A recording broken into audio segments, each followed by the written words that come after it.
Hola a todos, espero que estén muy bien y que hayan descansado en esta semana de receso. En esta cápsula vamos a revisar los contenidos que vimos en clases respecto a esta nueva unidad, la unidad de volumen y género. Esta introducción a los contenidos que vamos a revisar y principalmente enfocándose en el análisis de varias obras que se han demarcado a lo largo de la historia. ¿De qué obra estamos hablando y de qué contexto estamos hablando? Lo veremos ahora mismo. Para esta instancia, nuestro objetivo de aprendizaje se basó en la interpretación de manifestaciones visuales patrimoniales y contemporáneos, atendiendo a criterios como características del medio de expresión, materialidad y lenguaje visual. En este contexto lo estaremos enfocándonos principalmente en estos dos temas: el volumen, entendido como los múltiples géneros que se basan en la implementación de este volumen, escultura, objeto u otros, como en la temática del género. Inauguramos nuestra unidad bajo una pregunta muy particular: ¿qué entienden o qué saben por el concepto género? En este sentido, hubieron varias respuestas, tanto dentro de la idea de un material, como lo puede ser la tela, como de una forma de diferenciar elementos de un mismo tema, como lo pueden ser los géneros musicales o los géneros del cine. En este sentido, estos, entendimientos previos fueron contextualizados bajo esta nueva imagen, que el cual va a ser nuestro gran enfoque para esta unidad. ¿Cuál es ese enfoque? Se habla de la identidad de género. Vamos a explorar un poco más en ello. Entendemos el género como el conjunto de características diferenciadas que una sociedad asigna entre hombres y mujeres. Esta separación no es natural, sino que es dada socialmente a través de la diferencia entre hombres y mujeres más allá del aspecto físico, biológico o mental de las personas. En ese sentido, el género afecta de muchas maneras las relaciones que tenemos entre nosotros como compañeros, entre familiares y entre ajenos, en cómo nos identificamos a través de actitudes, ideologías, llegando inclusive a afectar cosas tan mundanas como la manera en que nos vestimos y qué objetos ocupamos en el día a día. Es importante entender que a lo largo de la historia, esta, visión respecto a la identidad masculina y femenina ha cambiado no solamente por la etapa histórica, sino también por el lugar y el contexto en el cual se realizaron estas diferenciaciones. Y uno de los ejemplos más claros en donde se pueden ver estos cambios es a través del arte. En este sentido es muy importante dar cuenta no solo en qué se representan los trabajos, sino también qué aspectos de género en relación a roles, actitudes y objetos representen la visión que tenían dichas sociedades respecto al género. Y uno de los ejemplos, este retrato del Master Lambton o El Niño Rojo, realizado por el pintor Thomas Lawrence en 1820, el cual remarca la situación que en ese periodo se consideraba normal. Los niños, cuando recién eran nacidos, se les vestía de rosado, mientras que a las mujeres se les vestía de blanco o se les vestía de azul.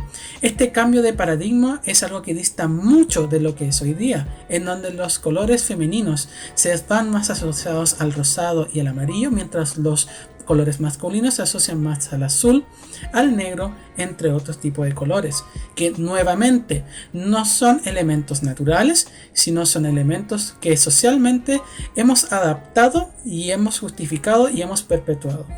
En este sentido, la actividad introductoria fue a través de la herramienta Mentimeter, el cual pudieron responder la siguiente pregunta: ¿qué objetos, indumentarias, íconos o símbolos pueden considerarse masculinos? ¿Y cuáles pueden de estos íconos, símbolos, indumentarias y objetos considerarse femeninos? En el desarrollo de la clase ustedes respondieron estas preguntas y acá vamos a tener los resultados a continuación.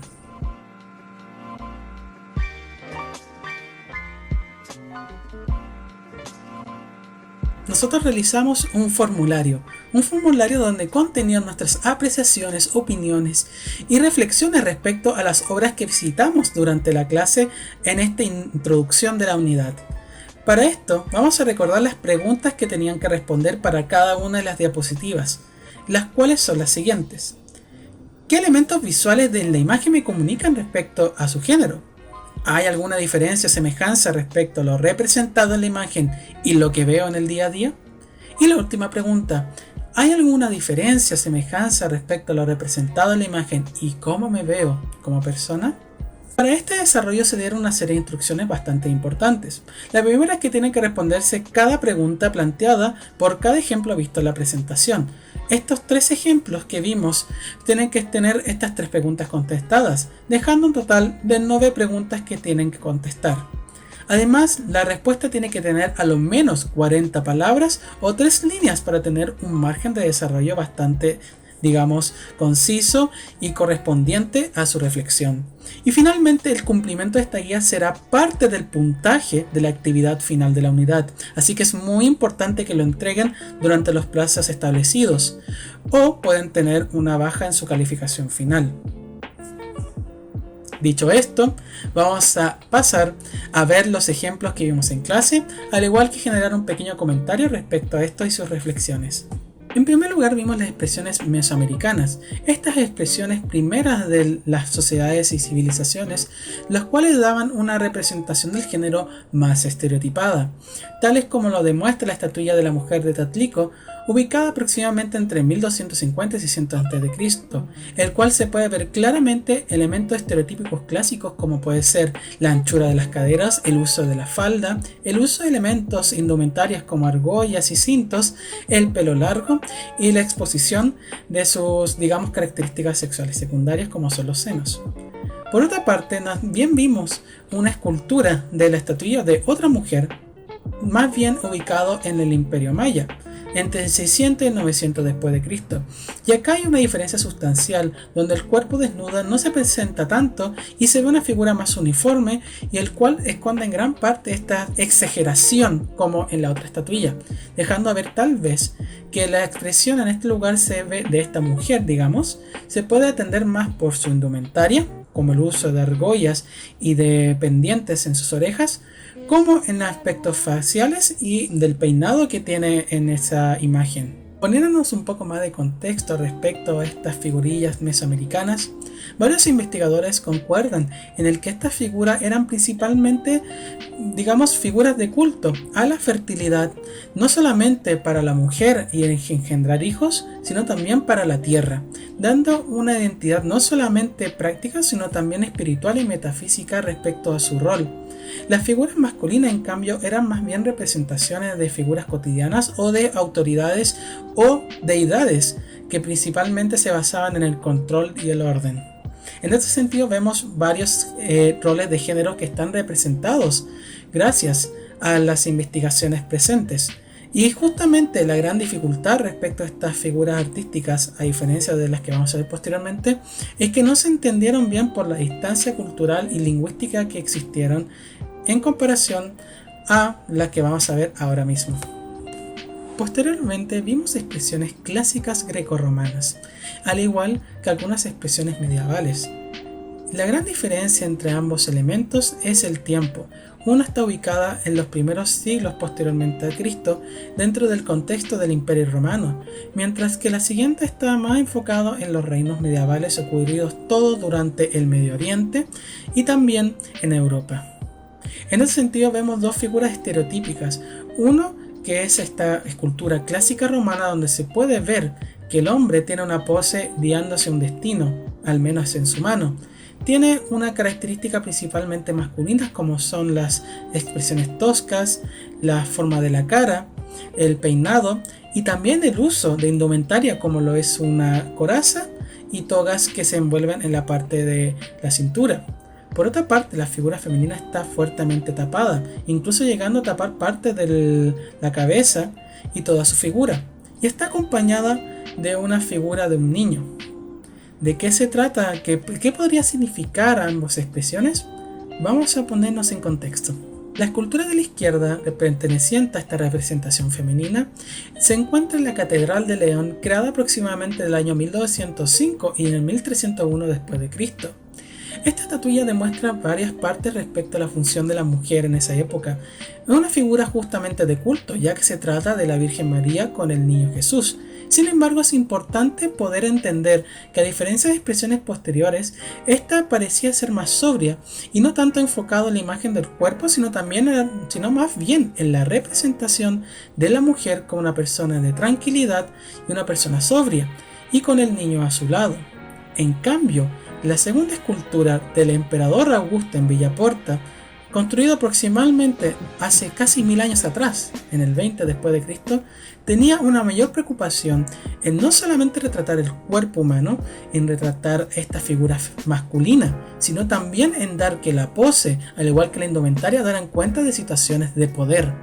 Vemos una persona descalza, pero también que tiene grandes togas y una coraza que parece ser un uniforme militar, un corte corto y una figura que en su expresión de rostro da una señal, digamos, más bien de determinación, por así decirlo, el cual se refuerza con el gesto en su brazo izquierdo. Adicionalmente, también ocurre una figura, digamos, de un infante, pero esta es también una suerte de figura folclórica. Se basa en la figura de Cupido ubicado en la parte de la pierna derecha, el cual simplemente tiene dos funciones: para dar buena suerte a los viajeros, según las varias investigaciones, al igual que sostener la escultura para que ésta no se caiga, considerando que ésta está hecha de mármol. Finalmente vimos estas expresiones del Renacimiento italiano. Para ponernos en contexto en general, el Renacimiento italiano fue una época ocurrida en Europa, en las provincias italianas de Florencia, de Toscano, de Roma y otras aledañas, las cuales tuvieron un gran impulso económico, y no solamente eso provocó que estas fueran repúblicas mucho más liberales, sino también hubieron cambios ideológicos respecto a la condición humana y la figura del ser humano en relación a lo divino, que en esa época era una figura muy poderosa. En este sentido, vemos dos representaciones bastante distintas. En la de la izquierda se ven dos figuras, masculina y femenina. Estas figuras se ven mejor representadas en ambos casos, pero mientras el hombre se le ve que está saliendo de escena completamente vestido, en la mujer se le ve que solamente está cubierta gran parte del cuerpo, dejando su pecho expuesto en una gesticularidad dramática. Por otra parte tenemos la figura a la derecha, una figura completamente desnuda, el cual se da a una pose como si fuera de una ser pensante y que también es representativo de la época al cual estamos hablando. La figura que tenemos a la derecha es una de las figuras estereotípicas de la historia del arte, una de las figuras más importantes. Se trata del David de Michelangelo Buonarroti. Esta figura habla por sí sola. Se basa principalmente en la introducción de los cánones de bellezas clásicos que existieron en la conciencia europea.